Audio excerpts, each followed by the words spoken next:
Good afternoon, ladies and gentlemen. It's my pleasure as Programs Manager at the Visitor Center to welcome you all to this first in our series of distinguished lecture series in aeronautics, the early years at Langley.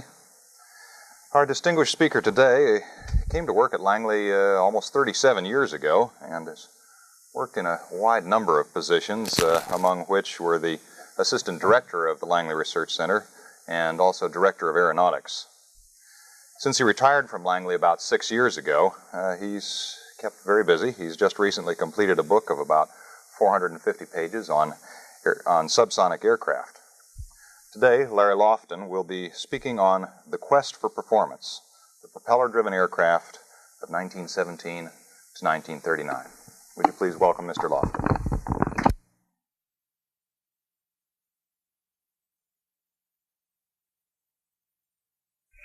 Thank you very much, George. I sure see a lot of familiar faces here. What's your problem back there? We're just keeping people down. Oh, I thought you were trying to tell me something to do. Since I'm the first in this series, I guess I'm a little bit of an experiment. Now, I've been told that no matter what, I've got to get through in 30 minutes. So you folks that took off from lunch can get back. Actually, this is a part of a series of two-hour lectures that I give in my class every year. So I've had to do a little curtailing of that presentation, which is about 80 slides. But anyhow, after 30 minutes, I'll be glad to hang around a while, and if any of you want to make any comments or discuss or anything of that sort. But what I wanted to talk about today was a 2-decade period of about 20 years, extending from the end of World War I in 1918 to about 1939 on the eve of World War II. Now, during this period, the airplane, the propeller-driven airplane, developed from a rather primitive machine in 1918 to a highly sophisticated aircraft by 1939. Actually, the years of world conflict between 1914 and 1918 was responsible for a great amount of activity in aeronautical development as the warring nations vied for air superiority. And in fact, if you look back in the types of aircraft that were developed in that period, you'll find that just about anything anybody could think of in the way of a flying machine was built and flown in that period. Configuration types were monoplanes, biplanes, triplanes, at least 2 quadruplanes that I know of, and 1 5-wing airplane. Now, there may have been more, but I've only seen 1 with 5 wings. Different kinds of construction were studied, all wood, wood and metal, all metal. Different kinds of propulsion system, engines that looked like automobile engines, and other strange and now obsolete types called a rotary engine, in which the crankshaft was rigidly mounted to the airplane and the whole engine spun around the crankshaft with a propeller attached to it. Well, all of these things were tried, as well as different kind of armament. And out of all of this frenzy of activity, there emerged what one might call a sort of a standard airplane, which was found to best satisfy the requirements for military operations, performance, structural integrity, manufacturing capability, and the general state of technology at that time. And this was a strut and wire braced biplane. And I'll show you a typical one of that period. This is the de Havilland 4.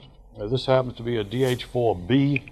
As you can see, it's a biplane, 2 wings, multiple struts. This, in fact, is what you call a double bay biplane because there are two bays here.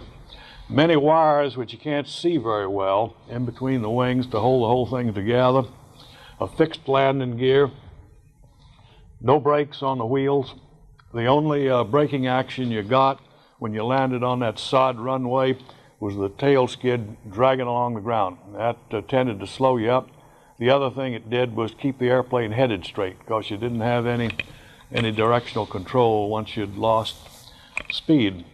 The pilots, as you see, are strictly open air with very little in the way of instrumentation. The controls, in this day when we're accustomed to thinking about automatic controls and that sort of thing, power controls, the controls consist of cables that go from the stick and the rudder to the appropriate surfaces, direct. Structurally, this airplane is built entirely of wood, covered with fabric. The power is a 400 horsepower Liberty engine. It weighed about 4,500 pounds, and according to the records, would go around 125 miles an hour. Now, biplanes of that type and of more sophisticated type were with us for a long, long time after World War I. In fact, they were built as bombers, fighters, sport planes, transports, what have you, right on up into World War II. Incidentally, those of you who have a mind for aerodynamics might be interested that the value of the zero lift drag coefficient for this airplane figures out to about 0.05. By comparison, a modern jet transport might be 0.015. So we have made a little progress since 1918. And that number, which is so dear to part of the true blue aerodynamicist, the maximum lift to drag ratio, 7.5. And you find, again, on a modern jet transport, values around 18 to 19. So again, I guess we've made a little progress. Well, the few years after World War I, until about 1925, were pretty barren ones, technologically speaking, in the United States. There were no passenger-carrying airlines, in contrast to the countries in Europe. There was a government-operated mail service using the de Havilland 4 mostly. There was no commercial aviation at all, other than, if you want to call this commercial, the gypsy pilots, barnstormers of that era, who flew from town to town, offering rides anywhere from $5 to $10 for 5 minutes. Mostly they flew war surplus Jennies, which you could buy for a very few $100s. So there was no market for new aircraft of that type. So it was really a pretty barren time there for a while, except for the racing aircraft. Several national air races, the Schneider Cup races, the Pulitzer races, the James Gordon Bennett races, which the governments of France, writing the development of high-performance aircraft. Now, I'd like to show you a lot of pictures of those very interesting airplanes, but don't have time for that. I'll show you one. This is the Dayton Wright RB-1 racer of 1920. Is that in focus? I can't tell too well from here.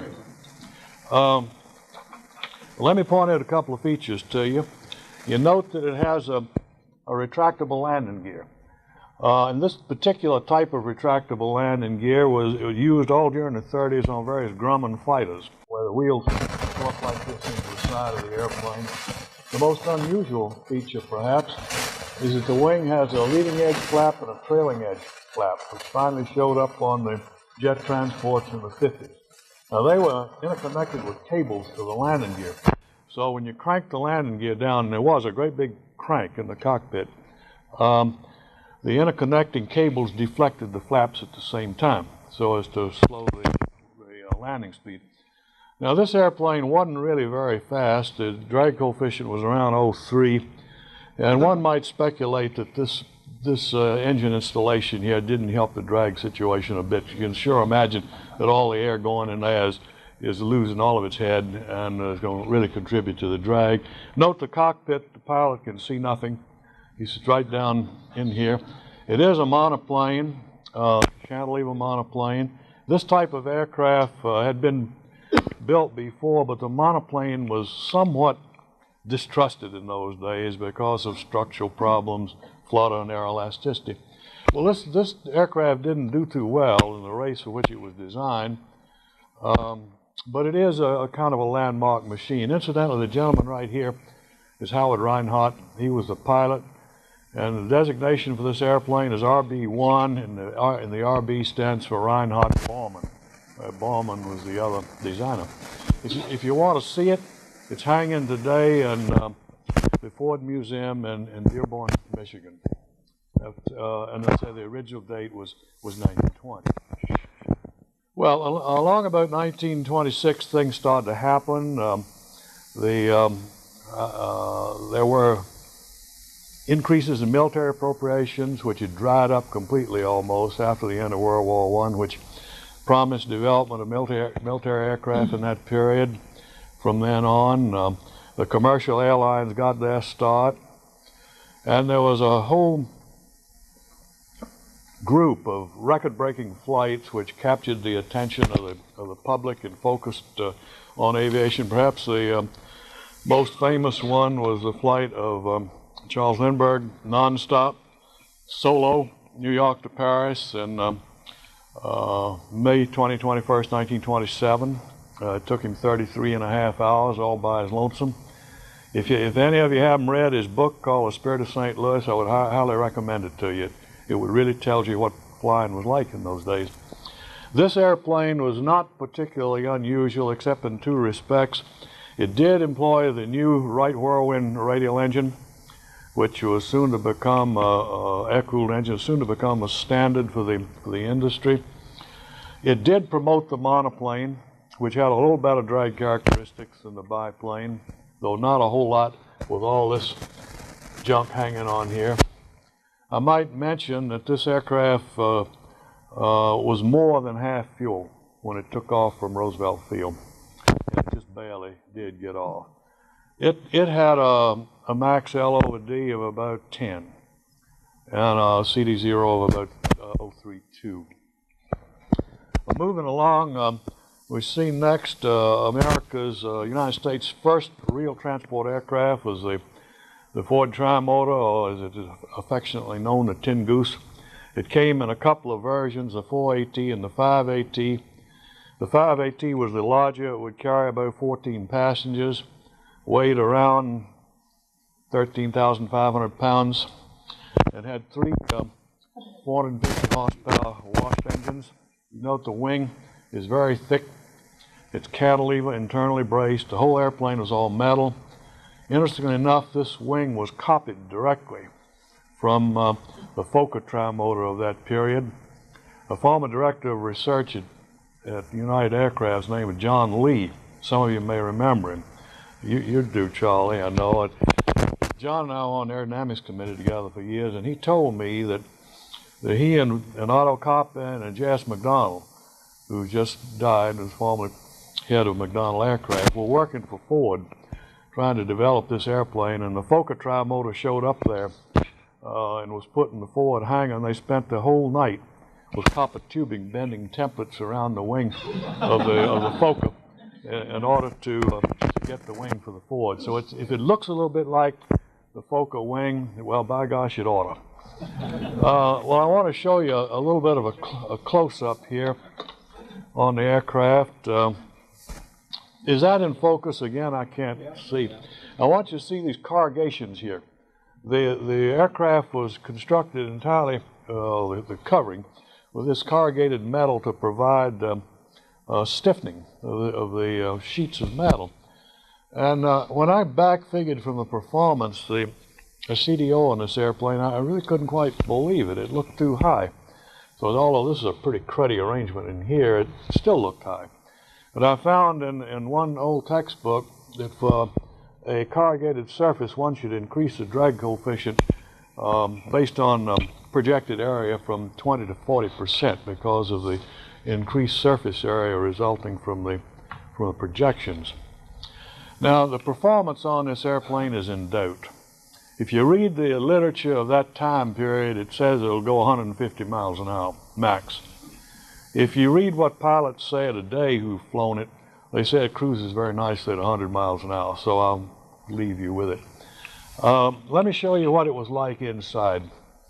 This picture comes from a 1929 issue of a magazine called Air Travel News, and it talks about all this luxury. Note the little wicker seats in here, and there's I think an altimeter and an airspeed indicator up on the wall so that passengers can know what they're doing.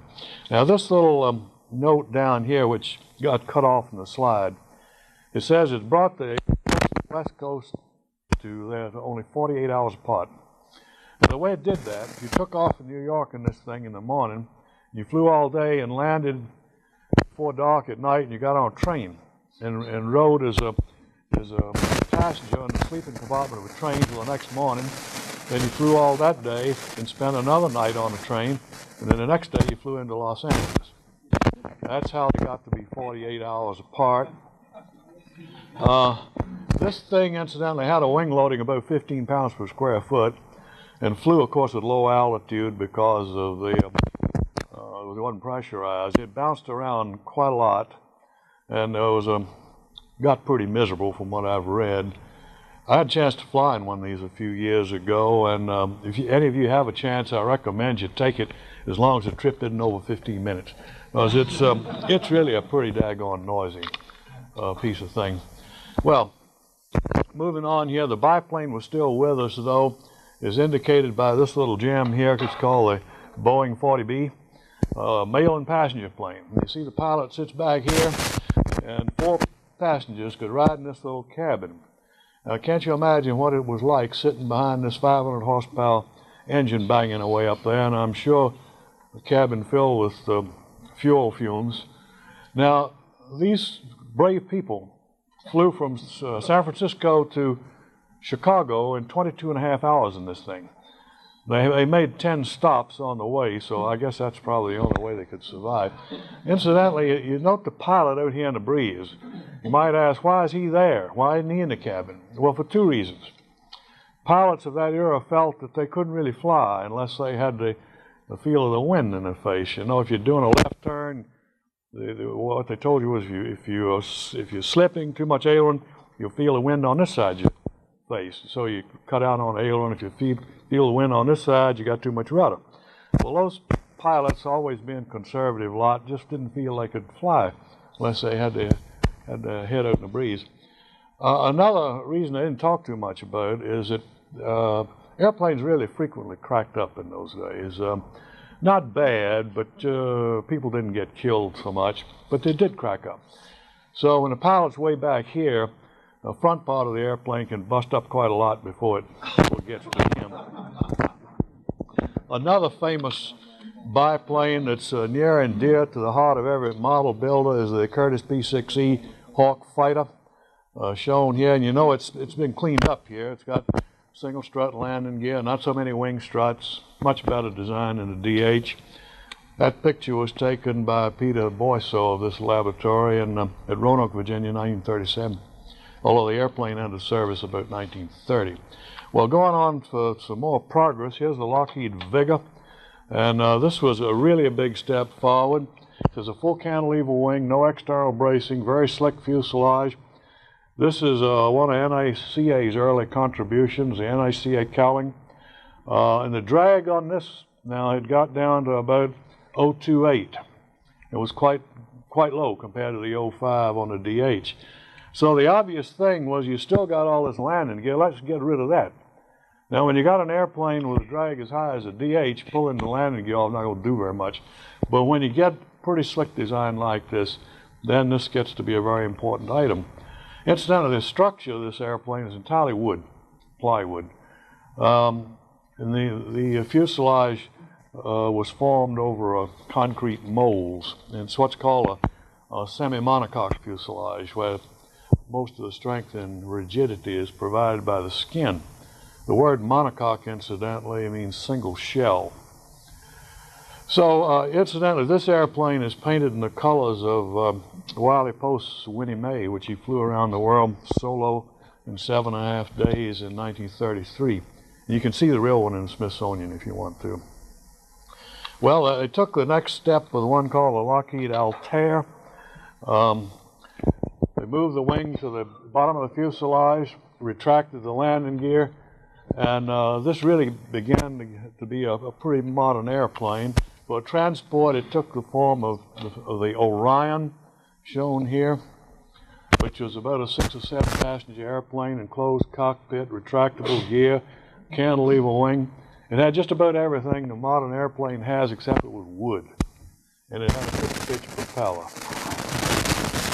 Those of you who are aerodynamicists, the drag coefficient has gotten down to 0.021 now. And I got to tell you, there's very few propeller-driven aircraft flying today that got a drag coefficient as low as that. So, fellow aerodynamicists, we've made a heck of a lot of progress in the last 50 years. This is 1930. Going to the next step is the Northrop Gamma, which was designed by Jack Northrop, who also designed the Lockheed Vigor. You know, I asked him one time, I said, when you say you designed it, what do you mean? Because I'm used to thinking of all these thousands of engineers. He says, well, I drew a rib section and a 3-view drawing, and then I drew the motor mount and the fuel system, and then I went in the shop and helped them build the airplane. And that's how it was done in those days. Well, this airplane had a stress skin, all metal construction, one of the few, but it did have a fixed landing gear, which was kind of a step backwards. Now, a lot of people like to talk about putting things together and getting more than the sum of the synergistic, more than the sum of the parts. Well, they finally put it all together in a synergistic way with this airplane in 1933. This is the Boeing 247D transport, all metal, cowled engines, enclosed cockpit, retractable landing gear, the whole bit. It was 10 passengers, had a maximum speed about 200 miles an hour, and cruised at 180. These are miles per hour now, not knots. And carried about 10 passengers. Boeing, for some reason, never developed that aircraft any further. Douglas came along shortly thereafter with the DC-2, and then later the DC-3, which, can you all see that? I sure can't. This had everything, constant speed propellers, flaps, which you can't see, retractable gear. And look at this distinctive sweepback on the wing. Maybe some of you think that was put there for some esoteric aerodynamic reason. Well, it's not esoteric at all. I talked to Art Raymond one time, who was chief engineer at Douglas at the time. This was designed. And he said the airplane originally had straight wings. But as they progressed with the design, the center of gravity went further and further back. And the only way they could put the aerodynamic center in the right place with respect to the CG was to saw off the root sections of the wing and sweep it back. So this airplane, of which 11,000 of them have been built, and there are 500 still in airline service today, mostly in foreign countries, got this distinctive wing because I figured the CG in the wrong place as they went ahead with it. Really one of the great airplanes, though. We operated one here at Langley for 20 years, I guess, till in the 70s. And I guess the DC-3 will go on for a long time yet. Well, what was the military doing all this while?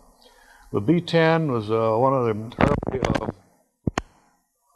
bombers having a modern configuration, cantilever wings, retractable gear, and so on. Then came up, and I apologize for this slide, but it showed the engine arrangement, which I wanted to do. This is the B-17 Flying Fortress, which first flew in 1935, 4 engines, retractable gear, flaps.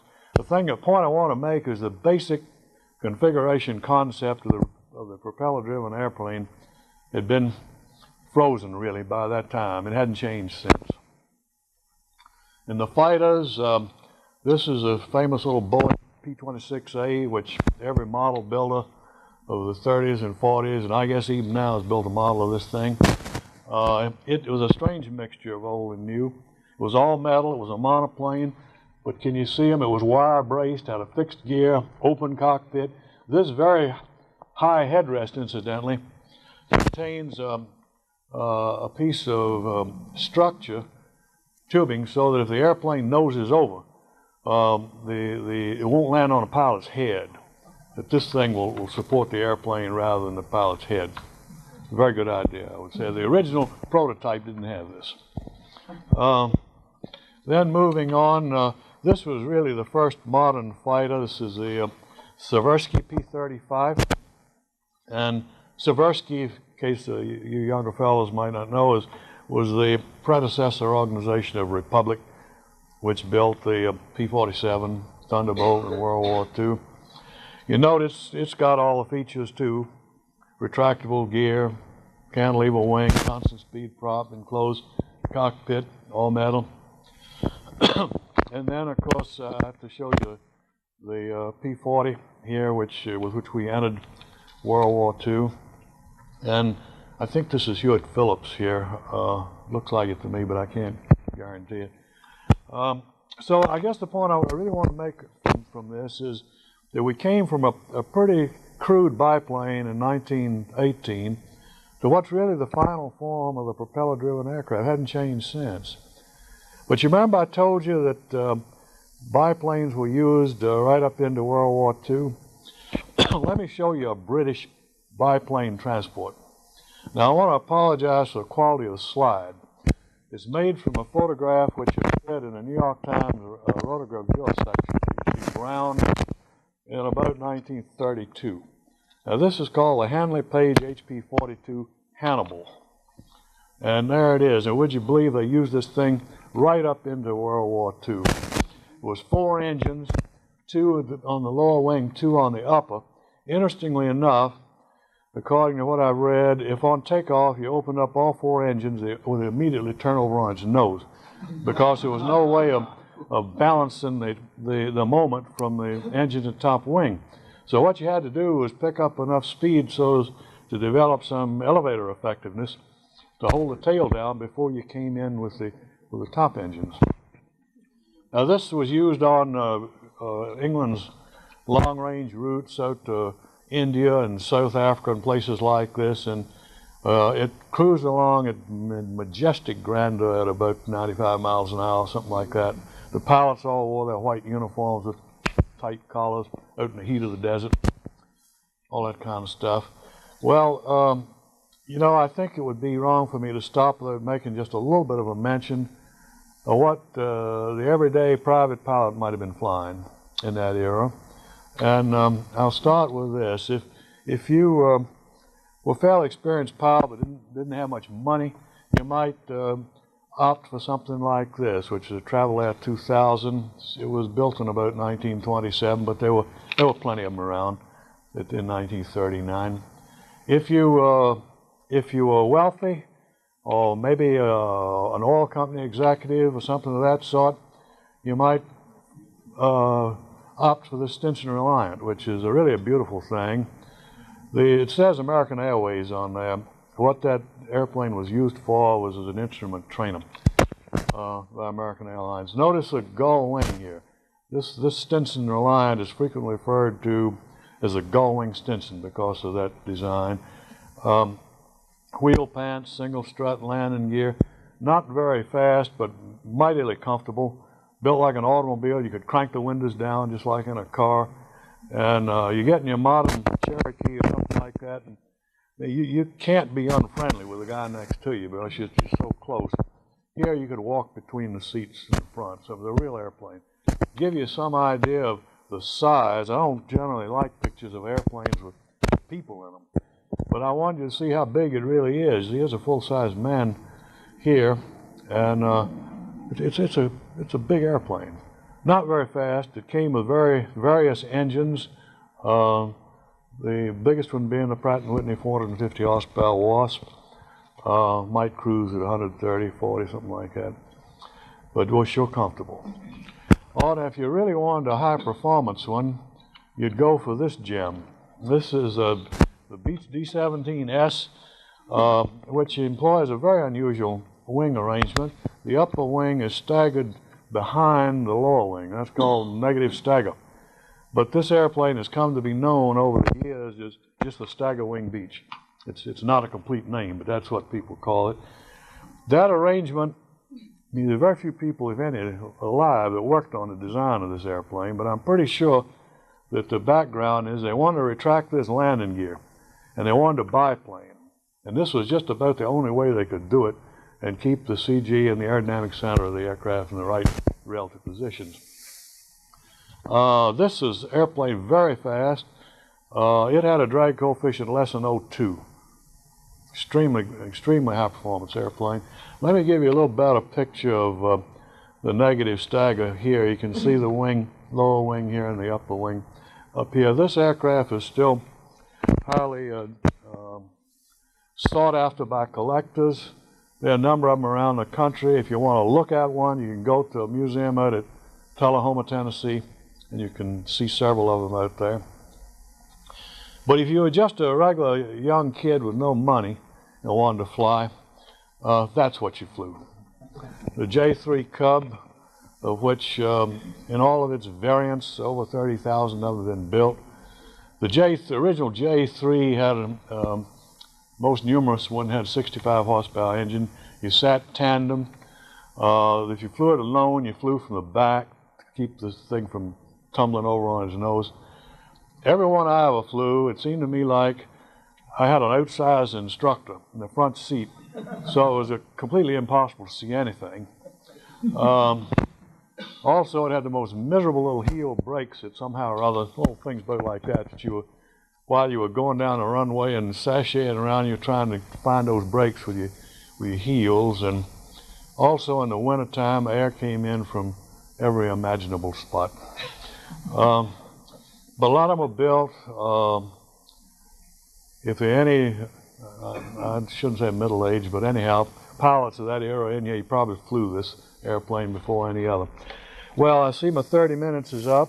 What I would like to leave you with the impression, though, that this 20 years, between 1918 and 1941, really resulted in a revolution in the propeller-driven aircraft, and the basic configuration was firmed up by the late 30s. It hadn't changed since. A lot of refinements, but the basic concept is the same. Now, if any of you want to stay around and talk some more, I'll be glad to stay. I've also got some trend curves if you want to see them on speed and wing loading and CLmax, things like that.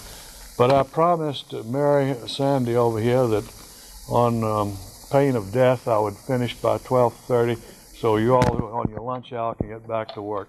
So thank you very much.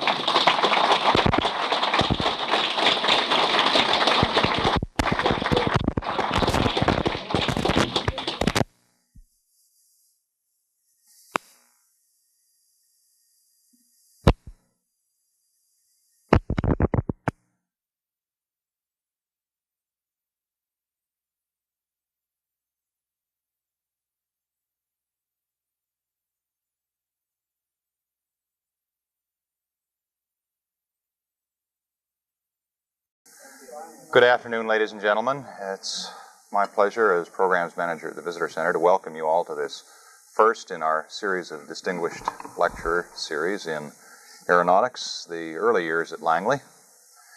Our distinguished speaker today came to work at Langley almost 37 years ago and has worked in a wide number of positions, among which were the Assistant Director of the Langley Research Center and also Director of Aeronautics.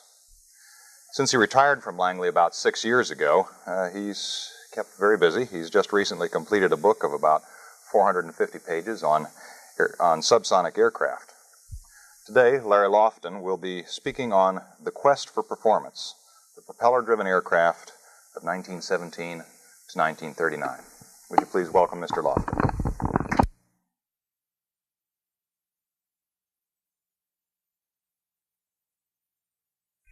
Thank you very much, George. I sure see a lot of familiar faces here. What's your problem back there?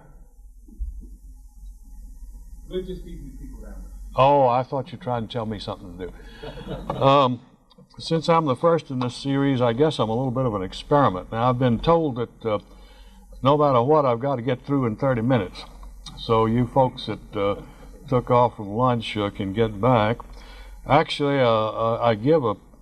this is a part of a series of two-hour lectures that I give in my class every year. So a highly sophisticated aircraft by 1939. Actually, the years of world conflict between 1914 and 1918 was responsible for a great amount of activity in aeronautical development as the warring nations vied for air superiority. And in fact, if you look back in the types of aircraft that were developed in that period, you'll find that just about anything anybody could think of in the way of a flying machine was built and flown in that period. I've had to do a little curtailing of that presentation, which is about 80 slides. But anyhow, after 30 minutes, I'll be glad to hang around a while, and if any of you want to make any comments or discuss or anything of that sort. But what I wanted to talk about today was a 2-decade period of about 20 years, extending from the end of World War I in 1918 to about 1939 on the eve of World War II. Now, during this period, the airplane, the propeller-driven airplane, developed from a rather primitive machine in 1918 to operation types were monoplanes, biplanes, triplanes, at least 2 quadruplanes that I know of, and 1 5-wing airplane. Now, there may have been more, but I've only seen 1 with 5 wings. Different kinds of construction were studied, all wood, wood and metal, all metal. Different kinds of propulsion system, engines that looked like automobile engines, and other strange and now obsolete types called a rotary engine, in which the crankshaft was rigidly mounted to the airplane and the whole engine spun around the crankshaft with a propeller attached to it. Well, all of these things were tried, as well as different kind of armament, and out of all